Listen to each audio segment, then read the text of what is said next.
જોઈએ ચલો એ બી ની પત્ની છે એ કોની પત્ની છે બી ની પત્ની છે પતિ પત્ની વચ્ચે તમને ખબર છે રિલેશન આવું તીર વાગતું એવું જ હોય હે ને વિરોધાભાસ હોય બંનેમાં એક આ બાજુ જાય તો એક આ બાજુ જાય હે ને આવું કઈક રિલેશન દર્શાવતા હોય એ વચ્ચે તીર વાગતા હોય બરાબર રોજ સવાર સાંજ તીર જ વાગતા હોય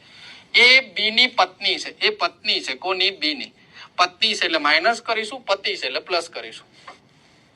ઓકે હવે સી એનો ભાઈ છે આ સી છે ને એ કોનો ભાઈ છે એનો ભાઈ છે એનો ભાઈ કોણ છે તો સી ભાઈ છે એટલે મેં ઇક્વલ લખ્યું છે ઇક્વલ રિલેશન થાય ડી એ સી ની માતા છે ડી કોની માતા છે તો સી ની માતા છે ડી માતા છે કોની છે સી ની માતા છે ઓકે તો ડી સાથે એનો શું સંબંધ થાય ડી અને એ વચ્ચેનો સંબંધ શું છે તો ડી નો પુત્ર કોણ સી અને સી ની બેન કોણ આ તો આની માતા છે સોરી સી ની માતા છે કોની માતા છે એની પણ માતા હશે તો એ જોડે સંબંધ શું થાય તો એ પુત્રી થશે એ શું થશે પુત્રી થશે